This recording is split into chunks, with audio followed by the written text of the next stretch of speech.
Nunca he sido de creer en leyendas. Desde niño me contaron historias sobre el Cerro de las Almas, ese nombre le pusieron los viejos, y aunque nadie en el pueblo parecía dispuesto a explicar por qué, todos sabíamos que no era un lugar al que uno debiera acercarse sin motivo. Mi madre, sobre todo, era inflexible con eso. Si me veía siquiera mirando hacia el norte, hacia esa silueta de piedra cubierta de niebla que se alzaba tras los cafetales, me soltaba un rezongo lleno de superstición y miedo contenido. Decía que la montaña no perdonaba la curiosidad. Yo crecí con esa advertencia colgando sobre mí como una nube espesa, pero como suele pasar cuando uno es joven, el peligro no parece real hasta que lo tienes encima. La invitación me llegó en forma de una conversación casual, una tarde húmeda en la plaza. Me crucé con Elías, un viejo compañero de escuela con quien había perdido contacto desde que se fue a vivir a un caserío más arriba, cerca del límite del monte.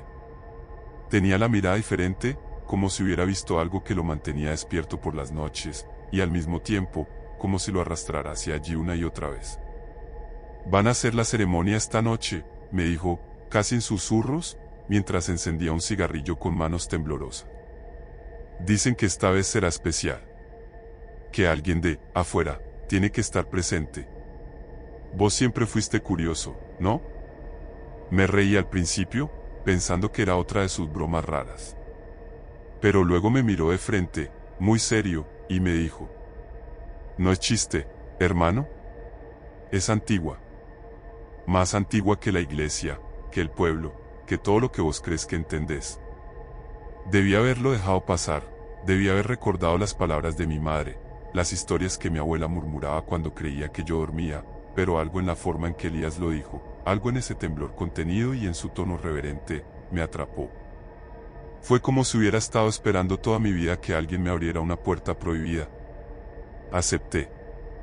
Esa noche, justo antes de que la luna se alzara por completo, lo seguí montaña arriba. El camino era empinado y cada vez más estrecho, bordeado de árboles que parecían inclinarse sobre nosotros con ramas huesudas y agrietadas. No hablábamos. Era como si el mismo aire nos lo prohibiera. A medio camino, noté marcas talladas en la corteza de ciertos árboles. Eran símbolos que no reconocía, círculos incompletos, triángulos cruzados por líneas, ojos que no miraban en ninguna dirección. Sentí un escalofrío que no venía del frío. No era miedo, aún no, sino una especie de incomodidad antigua, como si mis huesos recordaran algo que mi mente no comprendía. El ambiente cambió cuanto más nos acercábamos al claro. La niebla descendió de repente, cubriendo el suelo con una delgada capa lechosa que parecía moverse por su cuenta. No había grillos. No había viento. Solo el crujir de nuestras pisadas y el sonido ahogado de mi respiración, que se volvía cada vez más difícil de controlar. Elías iba unos pasos por delante, como si supiera exactamente a dónde iba, como si lo guiara algo que no necesitaba luz. Y entonces lo vi. El claro. Un espacio perfectamente redondo, limpio de árboles, rodeado de rocas negras y símbolos pintados con algo que, incluso a la distancia, supe que no era pintura. Al centro, un círculo de fuego ardía sin leña, sin combustible visible. Solo llamas danzando en perfecta armonía. A su alrededor, figuras encapuchadas permanecían inmóviles, como estatuas esperando una señal. Fue en ese momento que lo sentí en la médula. Esto no era folclore. No era una costumbre. Cuando vi el círculo de fuego por primera vez, supe que no se trataba de una tradición cualquiera. Durante un instante que pareció prolongarse más allá del tiempo normal, me quedé ahí, al borde del claro, contemplando esa escena imposible como si no fuera real, como si mi mente, en un intento de protegerme, la hubiera convertido en una pintura o en el fragmento inconexo de un sueño. Pero todo estaba allí, demasiado presente, el olor espeso a cera derretida y tierra húmeda, el crujido leve de las llamas sin madera, el silencio contenido de las figuras encapuchadas, que parecían más parte del paisaje que seres vivos. Y, sobre todo, esa presencia, esa sensación abrumadora de que alguien, o algo, me estaba esperando. Elías no dijo nada. Simplemente se detuvo, se volvió hacia mí por primera vez desde que comenzamos el ascenso, y asintió lentamente, como si estuviera entregando una encomienda que había cargado demasiado tiempo.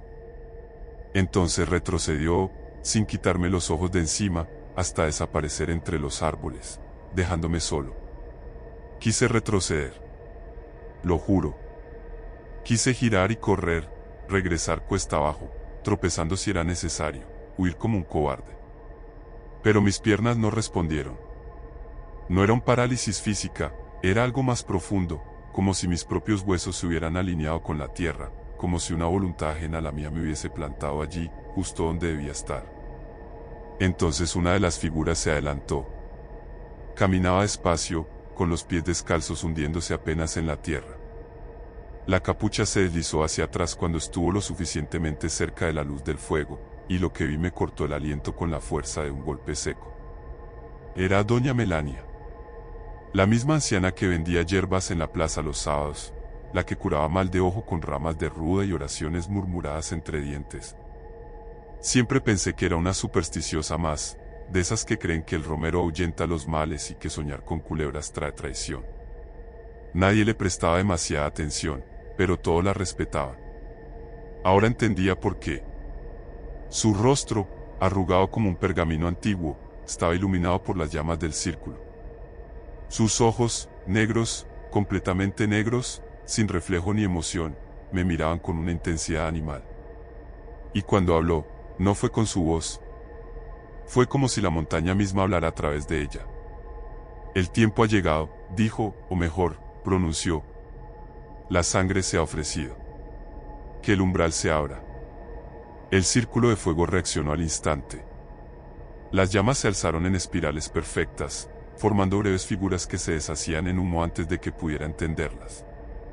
Los símbolos que había visto en los árboles comenzaron a arder en la corteza viva, y un zumbido profundo, apenas audible al principio, comenzó a crecer como si surgiera del corazón de la tierra.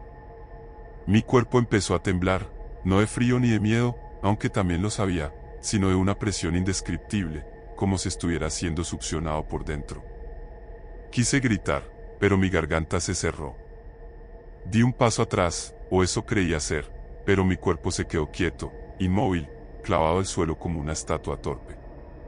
Entonces dos figuras me tomaron por los brazos.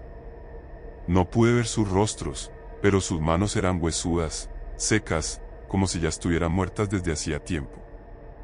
Me arrastraron al centro del círculo, justo al lugar donde las llamas se separaban para dejarme entrar, como si reconocieran mi presencia, como si hubieran estado esperando mi llegada.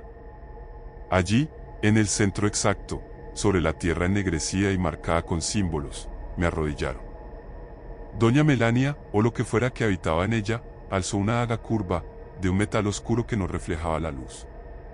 A su alrededor, los encapuchados comenzaron a cantar en una lengua que no he escuchado jamás, una serie de palabras guturales que parecían desencajar el aire. Y fue entonces que lo sentí. Algo venía. No desde fuera, sino desde dentro. Desde lo profundo de la montaña. Como si algo inmenso y dormido comenzara a girar lentamente, despertando, estirándose después de un largo letargo. Los árboles crujieron. El suelo vibró. Las llamas se tornaron verdes por un instante, y los cánticos se volvieron más intensos, más desesperados. Doña Melania se acercó con la daga alzada, y sus labios se movieron en silencio. Sus ojos brillaban como pozos sin fondo. En el último segundo, una sombra cruzó el claro. Fue solo un parpadeo, un instante fugaz, pero bastó. El círculo se quebró. Las llamas estallaron hacia los lados como si una fuerza invisible las hubiera empujado. Los encapuchados cayeron al suelo, algunos gritando, otros simplemente desvaneciéndose como cenizas en el viento. Doña Melania dio un paso atrás, confundida, y la daga cayó de sus manos. El suelo tembló con una fuerza que me sacudió hasta el alma. De la montaña surgió un rugido mudo, como si un pulmón colosal exhalara siglos de olvido. Y entonces lo vi. No con los ojos, sino con algo más profundo. Una figura más antigua que el tiempo, más grande que la montaña, se alzaba dentro de mi mente, observándome con un interés sereno y terrible. No era humana. No era diablo. Era lo que había antes de las palabras.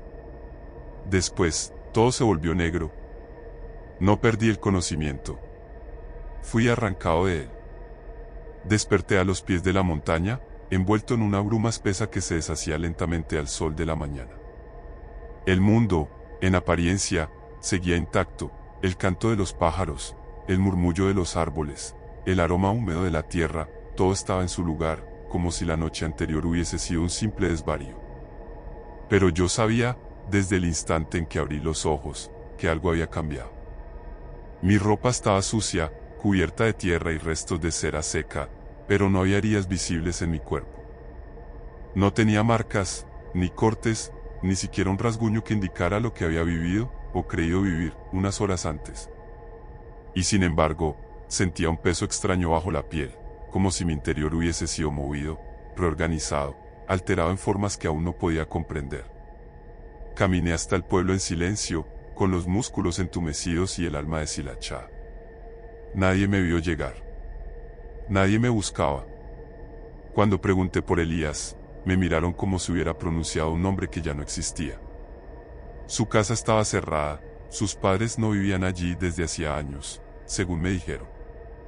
Algunos aseguraban que Elías había muerto hacía tiempo, que lo encontraron ahogado en el río en una Semana Santa de hacía más de un lustro.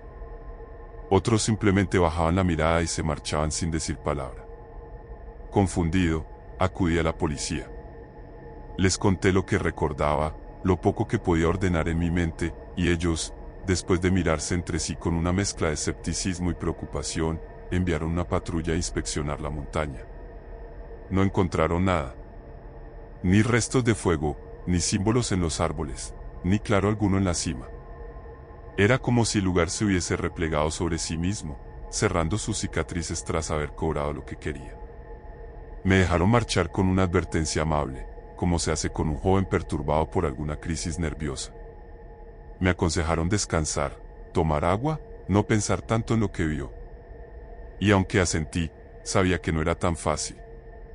Porque desde esa noche, la montaña no me abandonó. Al principio fueron pequeños detalles, cosas que podían explicarse con lógica si uno quería engañarse, sombras que se movían por el rabillo del ojo, palabras susurradas justo antes de dormir que se desvanecían cuando trataba de prestarles atención. Luego vinieron los sueños. Soñaba con el círculo. Siempre el mismo. Las figuras encapuchadas girando lentamente a mi alrededor, cantando en esa lengua imposible mientras doña Melania me observaba con los ojos vacíos. Pero en los sueños, ella ya no era humana. Su rostro se abría en mandíbulas múltiples, su piel se cuarteaba como tierra seca y de su interior brotaba una negrura que lo devoraba todo. Yo gritaba, pero ningún sonido salía. Me despertaba empapado en sudor, temblando, sintiendo aún el eco de los cánticos dentro de mi pecho. Y después empezaron las señales físicas. Una mañana, al entrar al baño, encontré el espejo empañado aunque no había vapor. Me acerqué lentamente y, al limpiarlo, vi algo que no esperaba, 3 palabras, escritas desde dentro, como si el vidrio hubiese sido tocado por una mano al otro lado. Ya estás listo. El vapor regresó solo a esa parte del espejo, cubriéndolo de nuevo. No volví a tocarlo. Los animales también lo sabían. El gato de mi vecina, que solía dormir en la entrada de mi casa, ahora bufaba cada vez que pasaba cerca. Un perro callejero que me seguía desde niño me miró un día con tal terror que huyó chillando. Incluso los pájaros parecían evitar el árbol frente a mi ventana, como si supieran que algo se escondía tras el vidrio. Y lo peor es que a veces, cuando todo está en silencio, cuando la noche es tan profunda que uno casi puede tocarla con los dedos, escucho su voz. No la de la bruja. La otra. Esa que despertó. La que me miró desde el interior de la montaña. La que, de algún modo, me salvó de ser sacrificado, a cambio de algo que no terminaba de entender. Aún no sé qué quiere. Solo sé que no se ha ido. A veces, cuando me miro en el espejo demasiado tiempo, siento que algo se mueve detrás de mis ojos. Que hay un segundo par de pensamientos esperando el momento para salir. Como si mi cuerpo fuera una caja cerrada, y lo que vive dentro estuviera probando los límites del encierro. No lo cuento por lástima ni por redención. Lo cuento porque esta historia no terminó conmigo. La montaña no me dejó ir. Solo me dejó libre el tiempo suficiente para preparar lo que sigue. Gracias por escuchar hasta el final. Si te gustó la historia, te invito a suscribirte y dejar tu like.